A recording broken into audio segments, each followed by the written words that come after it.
Dino manda aumentar o número de bombeiros para combater incêndios no país. E você vai ver também. São Paulo registra pelo segundo dia seguido a pior qualidade de ar do mundo. Deolane é presa novamente, acusada de descumprir ordem judicial. Câmara e Trump participam hoje do primeiro debate nos Estados Unidos. E ainda, seleção brasileira entra em campo hoje pelas eliminatórias para enfrentar o Paraguai. E Dorival faz previsão ousada. Não tenho dúvidas disso. Podem esperar que nós estaremos na decisão da Copa do Mundo. Podem me cobrar. Tudo isso você confere a partir de agora no Jornal das 18h30.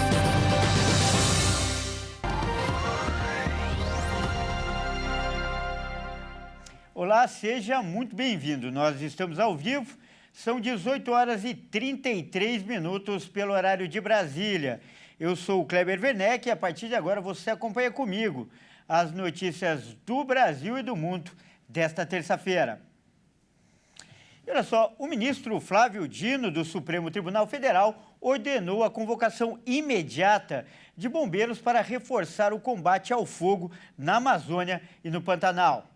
Flávio Dino estabeleceu 9 medidas para o governo Lula intensificar o combate aos incêndios. Entre elas estão a mobilização das Forças Armadas, já determinada anteriormente, e a ampliação do orçamento para o combate a incêndios, com a previsão de uma medida provisória que liberará 500 milhões de reais em crédito extraordinário. O Ministério da Justiça informou que já estão mobilizados 150 agentes da Força Nacional, além de outros recursos, como aeronaves e helicópteros da Polícia Rodoviária Federal. Até o momento, cerca de 3.000 focos de incêndio foram combatidos. Dino determinou que o governo utilize mais aviões das Forças Armadas e requisite aeronaves do setor privado em caso de emergência. O secretário executivo do Ministério do Meio Ambiente, João Paulo Capobianco, destacou a insuficiência dos esforços atuais, enfatizando que todos os níveis de governo devem participar ativamente no combate aos incêndios. E o problema é realmente preocupante. Em apenas 10 dias, o número de queimadas no Pantanal já superou o mês de setembro inteiro do ano passado. Os dados são da Universidade Federal do Rio de Janeiro. Nos primeiros 10 dias do mês de setembro de 2024, o Pantanal registrou 736 focos de incêndios. O número é o dobro do registrado em todo o mês de setembro do ano passado, quando o bioma teve 373 focos, de acordo com o Instituto Nacional de Pesquisas Espaciais. Se comparado apenas com os 10 primeiros dias do mês em 2023, quando foram contabilizados apenas 85 focos, a diferença é ainda maior. Mesmo que mais violento em relação aos últimos anos, o período do fogo deste ano ainda não superou o de 2020, ano da pior série histórica do Pantanal, no qual, nos primeiros 10 dias de setembro, foram contabilizados 2.550 focos de incêndios. Além do fogo incessante, o bioma também tem sofrido com a seca intensa, já considerada pelos pesquisadores a pior da história. O Rio Paraguai, principal bacia do Pantanal, registra níveis negativos. Dados do Serviço Geológico do Brasil indicam que alguns pontos do curso d'água já atingiram marcas negativas históricas neste ano. Das 21 estações de medição no Rio Paraguai, 18 estão com níveis abaixo do esperado. 3 éguas estão em patamares negativos. A estiagem compromete a navegabilidade, expõe vegetação ao fogo e ameaça animais. O rio abrange 48% do estado do Mato Grosso e 52% do Mato Grosso do Sul e atravessa os biomas Cerrado, Pantanal e também o Chaco, considerado bioma paraguaio semelhante ao Pantanal. E a cidade de São Paulo registrou o ar mais poluído do mundo pelo segundo dia seguido. A qualidade do ar na cidade de São Paulo é a pior do mundo pelo segundo dia, de acordo com o monitoramento Agência Suíça, ICAIR. A avaliação é feita em tempo real, com base no índice desenvolvido pelo Instituto, e o ranking inclui 100 grandes cidades de todo o planeta. O índice apresentado para cada uma das cidades elencadas é resultado da média de todas as estações naquele município para um momento específico. A lista é atualizada de hora em hora. De acordo com o Centro de Gerenciamento de Emergências da Prefeitura de São Paulo, a alta temperatura contribui para a baixa umidade relativa do ar, que deve ficar, mais uma vez, abaixo da recomendada pela Organização Mundial da Saúde. Desde domingo, a Defesa Civil Municipal mantém a capital em estado de atenção para altas temperaturas. A Prefeitura de São Paulo recomenda que as pessoas se mantenham bem hidratadas, protejam-se do sol, mantenha ambientes internos úmidos através de vaporizadores, toalhas molhadas e recipientes com água, além de evitar exercícios físicos ao ar livre nas horas mais quentes. Para amanhã, é esperado mais um dia quente, com termômetros na casa dos 33 graus e umidade relativa do ar, abaixo dos 30%. Olha, e mudando de assunto, a advogada e influencer Deolane Bezerra foi presa novamente hoje. E o motivo foi o descumprimento das regras da ordem judicial que determinou a saída dela do presídio. A Justiça anulou a medida que concedia prisão domiciliar à influenciadora digital e advogada Deolane Bezerra. Ela chegou no início desta tarde no Fórum Rodolfo Aureliano, no Recife, inicialmente para assinar os termos da prisão, e no local foi informada da revogação da decisão. A justificativa foi o fato de Deolane ter descumprido 2 das medidas cautelares impostas pelo Judiciário. Pelas regras determinadas pelo Tribunal de Justiça de Pernambuco, a influenciadora não podia se pronunciar publicamente sobre a prisão por meio de redes sociais, imprensa e outros meios de comunicação. Dessa forma, Deolane Bezerra retorna à colônia penal feminina do Recife, de onde saiu nesta segunda-feira, usando tornozeleira eletrônica. Além de não poder se pronunciar publicamente, a influenciadora também foi proibida de ter contato com os demais investigados e deveria permanecer em casa todos os dias da semana, incluindo os fins de semana. A mãe de Deolane, Solange Bezerra, permanece presa após ter o pedido de habeas corpus negado. Deolane havia sido beneficiada pelo artigo do Código Penal e por um habeas corpus coletivo concedido pelo Supremo Tribunal Federal de 2018, que substitui a prisão preventiva por domiciliar para gestantes, lactantes e mães de crianças de até 12 anos. A empresária é mãe de uma menina de 8 anos. E um avião Beluga, que é um dos maiores do mundo, foi obrigado a fazer um pouso de emergência na Holanda. Vamos ver agora as imagens. O avião Beluga da Airbus precisou fazer um pouso de emergência. Ele estava indo do aeroporto de Saint-Nazaire, na França, em direção a Hamburgo, cidade na Alemanha. Foi necessário fazer uma rápida descida controlada na altitude de cerca de 3.000 metros até o aeroporto de Schiphol, em Amsterdã. De acordo com os aviadores, a emergência nessa altitude pode indicar a perda do processo de igualar as pressões da cabine, mas, felizmente, a manobra foi bem sucedida. Este modelo serve para transportar grandes volumes, como por exemplo, partes de outras aeronaves, e possui esse nome por ter o formato de uma baleia branca, conhecida como beluga. E veja a seguir, Kamala e Trump participam hoje do primeiro debate nos Estados Unidos. E ainda, seleção brasileira entra em campo hoje pelas eliminatórias para enfrentar o Paraguai. Nós voltamos já.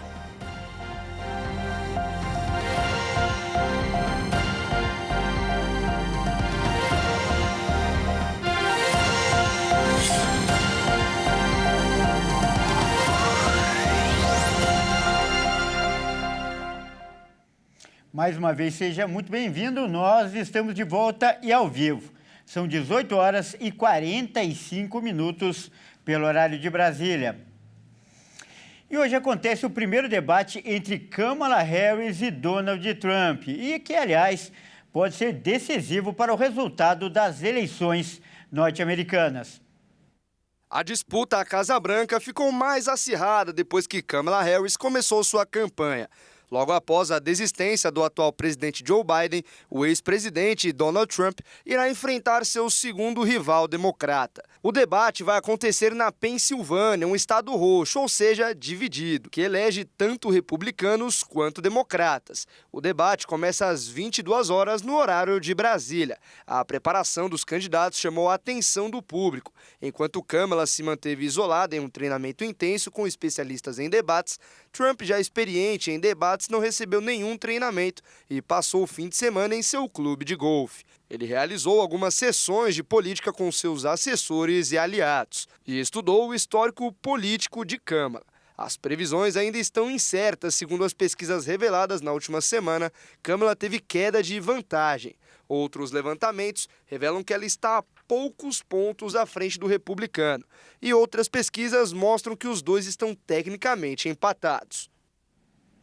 E para falar mais sobre o debate de hoje, nos Estados Unidos, nós conversamos com o mestre em Relações Internacionais, o professor Ricardo Rios.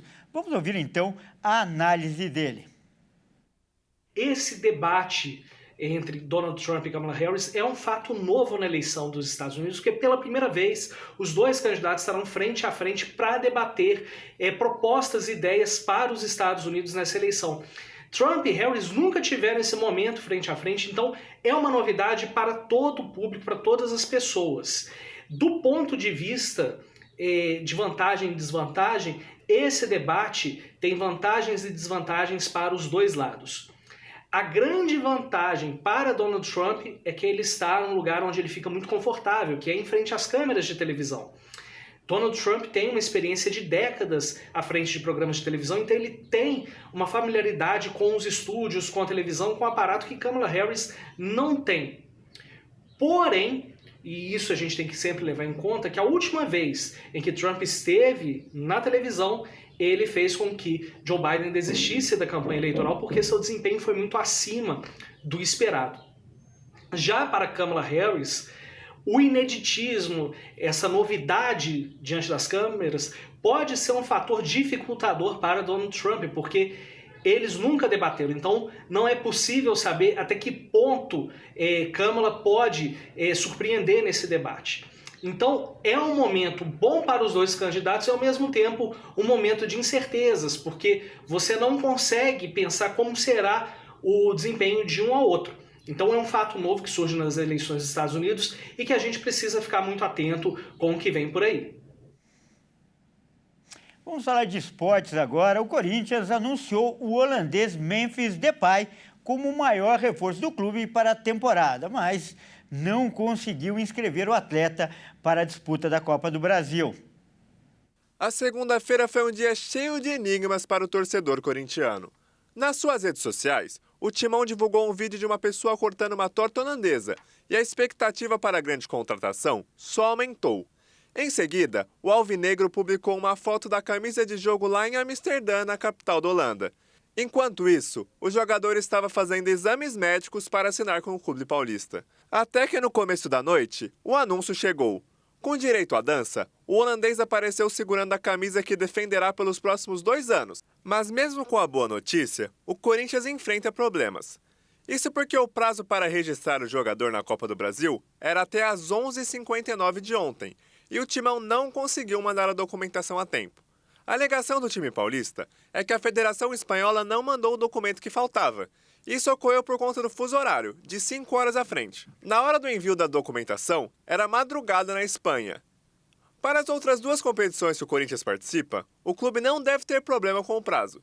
Na Sul-Americana, o prazo para o registro é até sexta-feira, e no Campeonato Brasileiro, o jogador já está regularizado. E ainda falando de futebol, hoje a seleção brasileira entra em campo para a partida contra o Paraguai. E o jogo é válido pelas eliminatórias da Copa do Mundo. E na última entrevista coletiva antes da partida, o técnico Dorival Júnior deu uma declaração polêmica. Vamos ver. A seleção brasileira vai enfrentar o Paraguai em clima de pressão. O estádio Defensores del Chaco, em Assunção, estará lotado. O jogo começa às 21h30 e é válido pelas eliminatórias da Copa do Mundo. O jogo também marca a 20ª partida de Dorival Júnior no comando da amarelinha. O Brasil vai tentar a segunda vitória fora de casa pelas eliminatórias.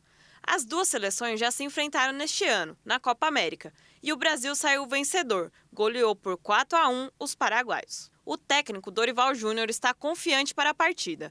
Na última coletiva de imprensa da seleção, o treinador cravou o Brasil na final da Copa do Mundo de 2026, que será realizada na América do Norte. Eu não tenho dúvidas disso.